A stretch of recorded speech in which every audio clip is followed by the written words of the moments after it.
There's going to be a meeting later on in the day in which we hope the Commission, not us, the Commission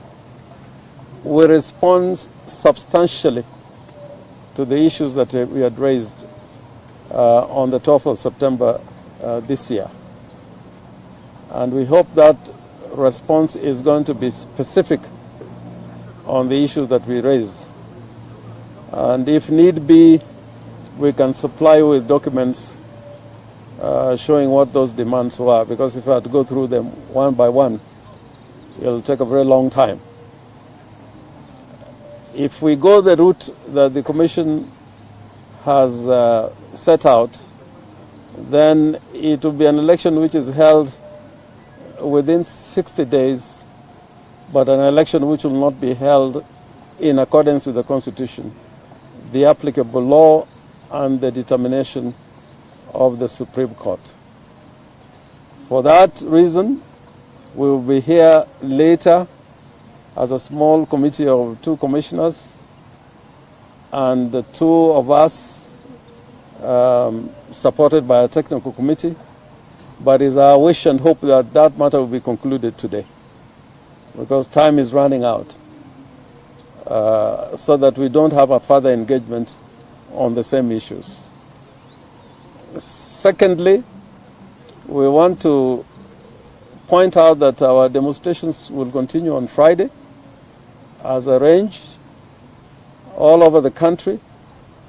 and that will be in accordance with the Constitution again, the right to associate and the right to assemble, the right to picket,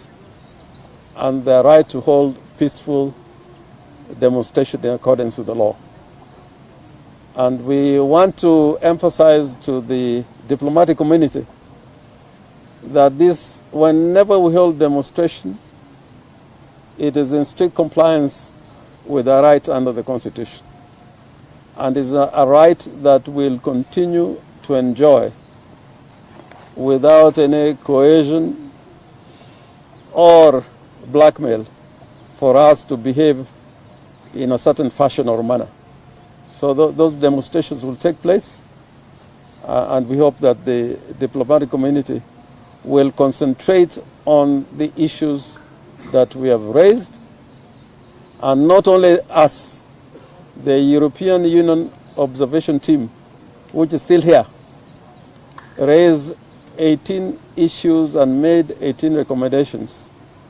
which have not been adequately addressed by the Commission. And we invite the diplomatic community also to have a conversation with that observer mission on the issues that they raised, some of which they have pointed out are minimum conditions for holding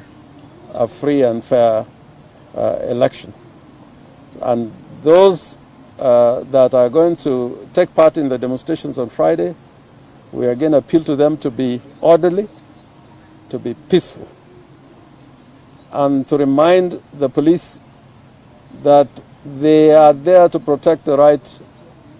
spelled out in the Bill of Rights, the right to demonstrate and to picket and to assemble.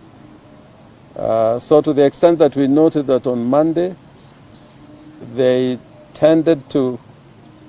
protect those who wanted to interfere with our demonstrations and did not protect our right to have free exercise of our rights under the Constitution. It is surprising that even in respect of the university, where we saw police brutality in a very primitive form, that instead of the authorities dealing with that issue, they have decided to send the students away and close the university. So the students have been punished twice, suffering from police brutality and also not being able to continue with their studies. And the Vice Chancellor of the University of Nairobi should be very careful, because there's something which the universities have fought for a long time, which is called academic freedom, which is now being violated at the university.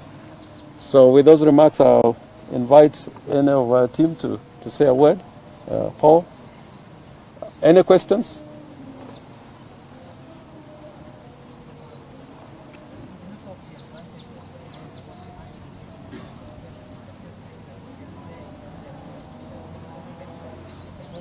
I can't hear you.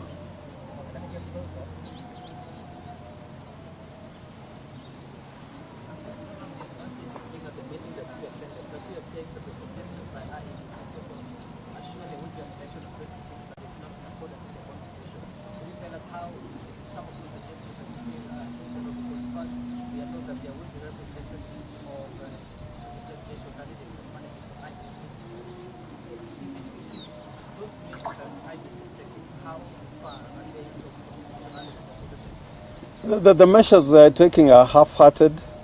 and they're not addressing the mischief which the Supreme Court identified. For example, when it comes to Form 34Bs, which are statutory forms and should be standardized,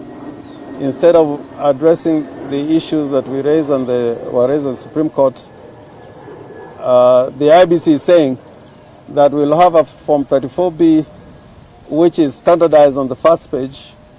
but on subsequent pages,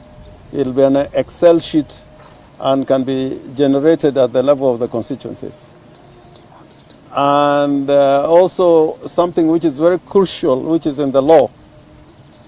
is that the technology that is to be deployed, and particularly if the same system which was used during the last elections, there should be a system audit that is in the law,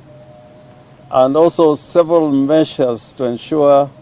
the security and integrity of that system. That they are not coming out clearly and freely. And by the way, we have information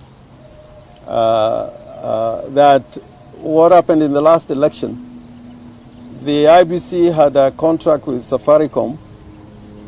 in which their contract or agreement was to the extent of transmitting the results, both text and image, to MOFO or to the servers in France. What happened thereafter, they had no role to play. Now, we are saying that, this system is not the way